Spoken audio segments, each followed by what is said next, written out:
नमस्कार मित्रांनो, मी आर्या ढवळे सह्याद्री शिवागिनी माझ्या यूट्यूब चॅनलवर आपल्या सर्वांचं स्वागत करीत आहे. आज मी निघाली आहे व्याघ्रगड म्हणजेच वासोटा किल्ल्याची भटकंती करायला. कास पठार ओलांडून आमची गाडी वासोट्याच्या दिशेने निघाली आणि पाहतो तर काय, शिवसागर जलाशयाचे पाणी अगदी रस्त्यावर आले होते. हे पाणी किती खोल असेल याचा काही अंदाज येत नव्हता. शेवटी आम्ही पाण्यातून चालत चालत पुढे जाऊन पाहण्याचे ठरवले. रस्त्यावर आलेले पाणी फार फार तर गुडघ्यापर्यंतच होते, त्यामुळे येथून गाडी जाऊ शकते असे अजित काकांनी सांगितले.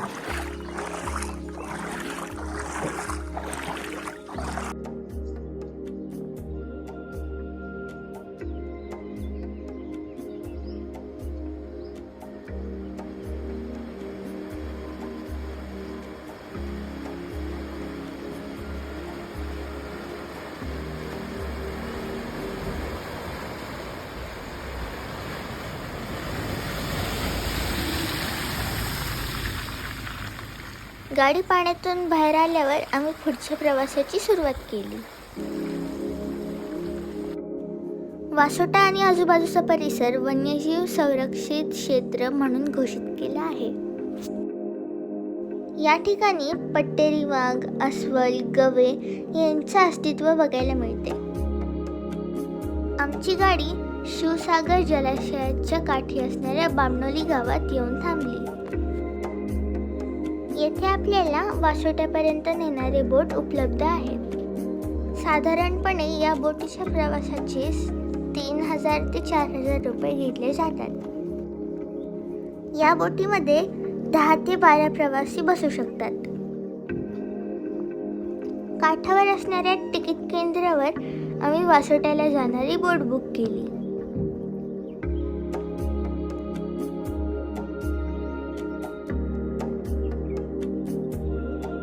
आता आमचा एक मजेशीर आणि वेगळा प्रवास सुरू होणार होता.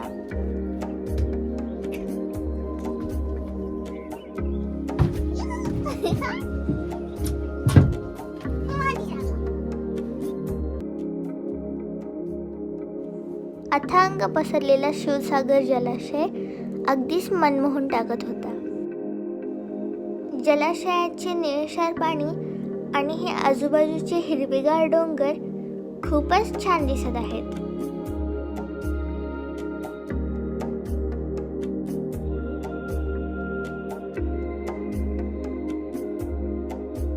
या शांत आणि स्थिर पाण्यातून आमचा मजेशीर प्रवास सुरू आहे.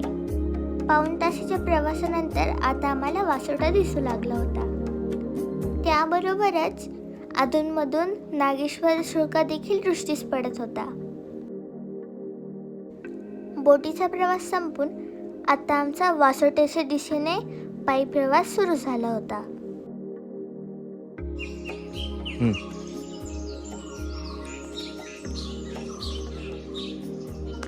वासोटा हा मोठे मोठे वृक्ष, वेली यांनी समृद्ध असा वनदुर्ग आहे. हे पक्ष्यांचे आवाज ऐकून अगदीच मंत्रमुग्ध झाल्यासारखे वाटत आहे. या ट्रेकमध्ये बऱ्याच ठिकाणी जांभ्या दगडाच्या पायऱ्या देखील बनवण्यात आल्या आहेत. घनदाट जंगलातून प्रवास करत असताना आपल्याला कशाची भीती वाटू नये म्हणून कदाचित येथे गणपती बाप्पा आणि हनुमान बाप्पा विराजमान झाले असावेत. त्यांचे दर्शन घेऊन आम्ही पुढच्या प्रवासाला सुरुवात केली.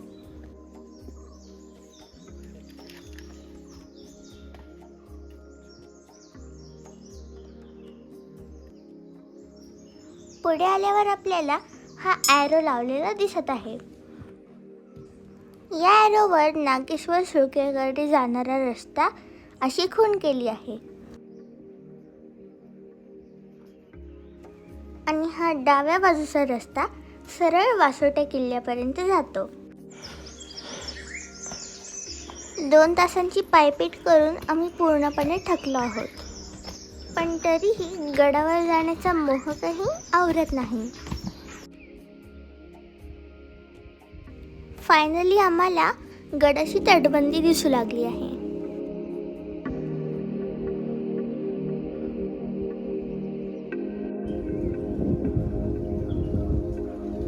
गडाच्या या भागावरून ज्या ठिकाणी बोटीतून उतरलो तो जलाशयाचा भाग आता दिसू लागला आहे.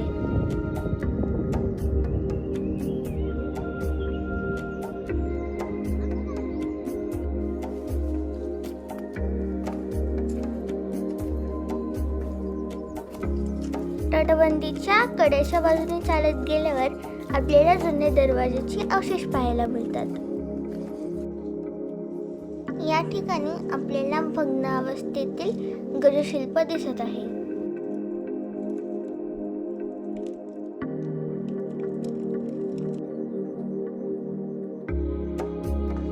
आणि हे आपल्याला दिसत आहेत भग्न झालेल्या प्रवेशद्वाराचे अवशेष.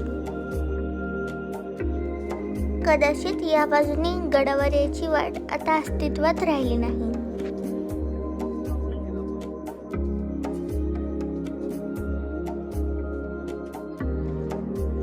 आता आपण या दगडात कोरलेल्या पायऱ्या चढून गडावरती प्रवेश करूयात.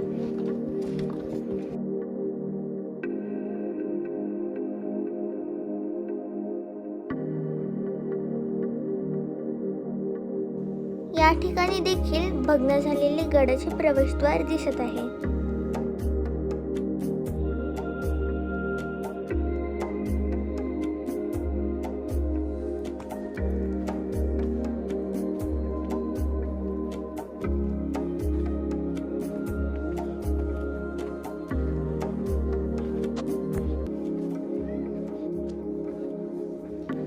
गडावर प्रवेश केल्यावर डाव्या बाजूलाच मारुतीरायाचे मंदिर आहे. चला तर मारुतीरायाचे दर्शन घेऊयात.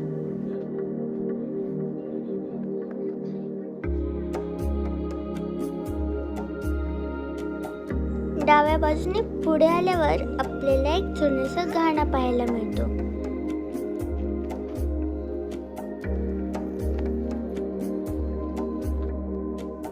पुढे आल्यावर आपल्याला हे काही पाण्याचे टाके पाहायला मिळतात. या टाकीतील पाणी पिण्यायोग्य असेल असे वाटत नाही.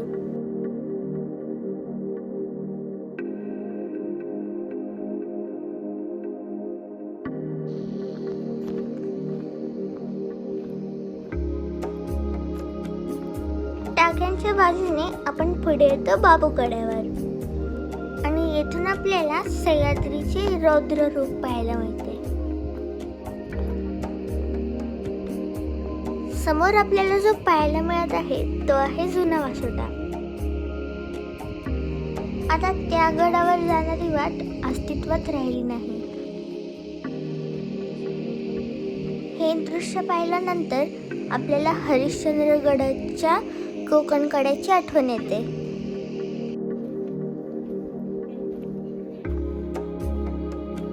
गडावर आपल्याला काही पुरातन वस्तूंचे अवशेष देखील पाहायला मिळतात.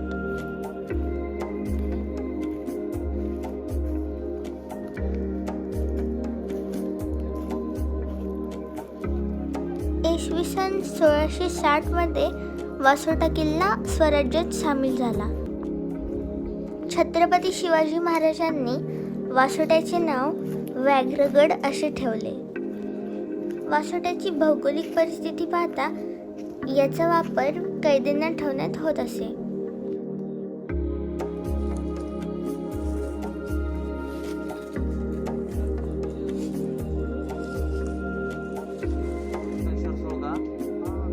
येथून आपल्याला नागेश्वर सुळका आणि आजूबाजूचा परिसर दिसत आहे.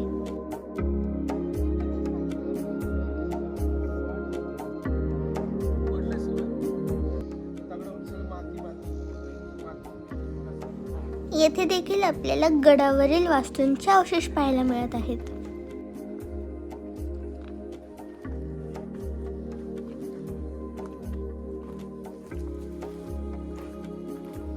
मारुती मंदिराच्या उजव्या बाजूने पुढे आल्यावर आपल्याला शंकर बाप्पांचे मंदिर पाहायला मिळते.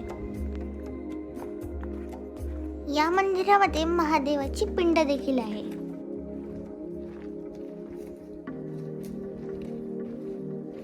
चला तर आता आपण महादेवाचे दर्शन घेऊयात.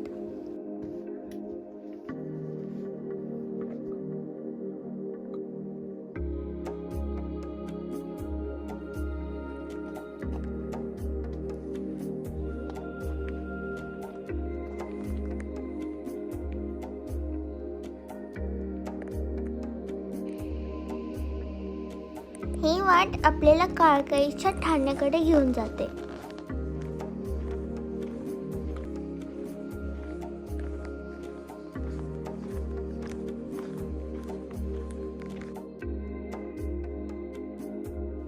येथे आपल्याला भगवा झेंडा डौलाने फडकताना दिसत आहे.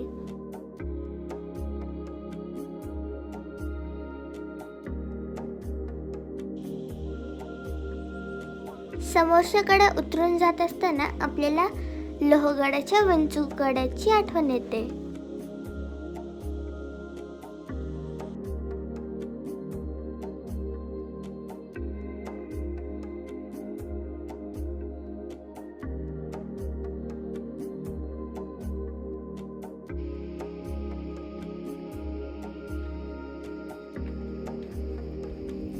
गडाच्या शेवटच्या टोकापर्यंत जाऊन आल्यावर आता आम्ही परतीचा प्रवास सुरू केला.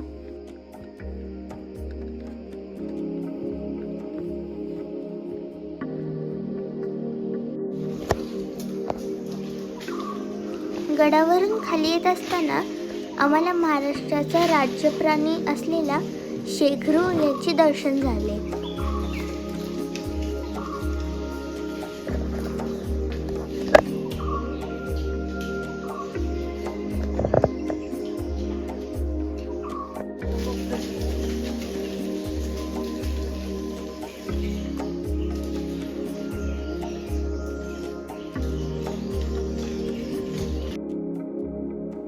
बोटीतून परतीचा प्रवास करत असताना एक गव्यांचा कळप देखील पाहायला मिळाला.